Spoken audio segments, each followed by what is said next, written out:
Praise the Lord. மிதிக்கப்பட்ட ஒரே களிமண்ணினாலே குயவன் ஒரு பாத்திரத்தை கனமான காரியத்திற்காகவும் ஒரு பாத்திரத்தை கனவீனமான காரியத்திற்காகவும் செய்கிறதற்கு மண்ணின் மேல் அவனுக்கு அதிகாரம் இல்லையோ? ஹல்லேலூயா.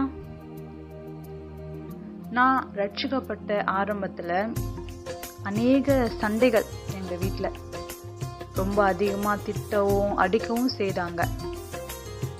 வேண்டாம், இந்த தெய்வம் நம்மளுக்கு தேவையில்லை. ஸோ அந்த மாதிரி அநேக பிரச்சனைகள் உண்டானது நான் ரட்சிக்கப்பட்ட புதுசுல.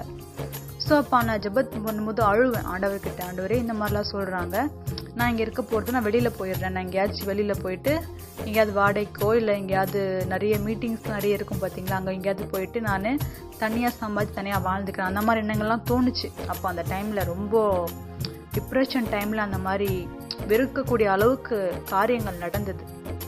ஸோ இப்போ ஆண்டவர் சொன்னது, அவங்கள நேசி, அவங்க உன்னுடைய தாய் தகப்பன் தானே, அவங்களுக்கு என்ன தெரியலை, ஸோ நீ உன்னுடைய சுபாவத்தினால என்னுடைய குணத்தை காண்பி அப்படின்னு சொன்னார். எனக்கு ரொம்ப கோபம் ஆண்டவர் மேலே. என்ன ஆண்டவர் இப்படி சொல்கிறார், அவங்க உங்களை புறக்கணிக்கிறாங்க, ரொம்ப அசிங்கமாக ஆண்டவர் திட்டுவாங்க. ஸோ அந்த மாதிரிலாம் இருக்கும்போது ரொம்ப கஷ்டமாக இருக்கு எனக்கு. இப்படிப்பட்டவங்களை போய் ஆண்டவர் நேசிக்க சொல்கிறாரே அப்படின்னு சொல்லி ரொம்ப கஷ்டப்பட்டேன். ஸோ அந்த மாதிரி டைமில் ரொம்ப உடைக்கப்பட்டேன்னு சொல்லலாம், ரொம்பவும் உடைக்கப்பட்டேன்.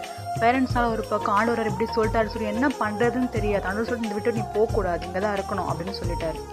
ஸோ என்ன பண்ணுறது எனக்கு தெரியாமல் ரொம்ப நெருக்கத்தின் மத்தியில் ரொம்ப உடைக்கப்பட்ட ஒரு சூழ்நிலையில் வாழ்ந்தேன். நாட்கள் கடந்தது. அவங்களுக்காக நான் ஜெபம் பண்ண சோர்ந்து போய் கூட நிறைய நாள் ஜெபம் பண்ணாமல் இருந்திருக்கு. ஆண்டவர் ஜெபத்தை கேட்கிறவர், உண்மை உள்ளவர். அவர் ஜெபத்தை கேட்டார், என் தாய் தகப்பனை ரட்சித்தார். ஹல்லேலூயா. இப்போ என்னுடைய தாய் தகப்பன் தொடர்ந்து சபைக்கு போறாங்க, தேவனை ஆராதிக்கிறாங்க, தேவனை மட்டுமே ஆராதிக்கிறாங்க. தேவனாலே கூடாத காரியம் ஒன்றுமில்லை. எனக்கு பிரியமான என் சகோதரனே சகோதரியே, நீங்க உடைக்கப்படுறீங்களா, நெருக்கப்படுறீங்களா? தேவன் வேதத்துல ஒரு அழகான வார்த்தையை சொல்லியிருக்காரு. என்ன வார்த்தைன்னா, குயவன் கைகள் வந்துட்டு களிமண்ணை பிசையும் போது அது உடைஞ்சு போச்சான். அப்ப அந்த குயவன் அந்த களிமண்ணை வீணாயிற்றுன்னு சொல்லி தூக்கி போடாம அவருக்கு ஏற்ற மாதிரி வேறொரு பாத்திரமா அதை வணைந்தாராம். ஹல்லேலூயா. நம்முடைய வாழ்க்கை அநேக விஷயங்களை கெட்டு போகக்கூடிய காரியங்கள் நம்மளுக்குள்ள இருக்கும்.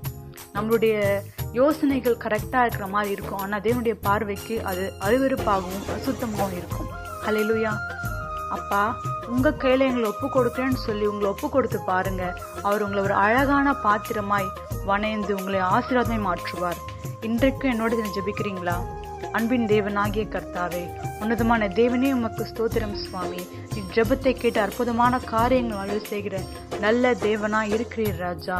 இந்த நாளையும் தகப்பனே, உடைக்கப்பட்ட பாத்திரம் போல ஆன என்னுடைய சித்தத்தின்படி அல்ல, என்னுடைய விருப்பத்தின்படி அல்லன்னு சொல்லி உங்களுடைய சித்தத்துக்கு ஒப்புக்கிற ஒவ்வொரு ஆத்துமாக்களையும் உடைய கைகள் வணையட்டும் ராஜா. நல்லா வணைந்து ஒரு ஆசீர்வாதமான பாத்திரமாய் மாற்றி தகப்பனே, பிறருக்கு பிரயோஜனமாய் அவர்களை ஆசீர்வாதமாய் மாற்றி அவள் வாழ்வை செவ்வையாக்கும்படி வேண்டுகிறேன் சுவாமி. இப்படிதான் இருக்கணும், அப்படிதான் இருக்கணும்னு சொல்லி அவங்களுடைய வாழ்க்கையில அநேக நெருக்கங்கள் வரலாம் ஆண்டவரே. உம்முடைய வார்த்தையில் எடுத்து நிறுத்தி அவங்க வாழ்வை செவ்வை பண்ணுங்க ராஜா. நீரே எங்கள் நன்மையானதை மட்டுமே தரும் தேவனா இருக்கிறீர். இயேசு கிறிஸ்துவின் நாமத்தில் ஜெபிக்கிறோம் எங்கள் நல்ல பிதாவே. Amen. God bless you.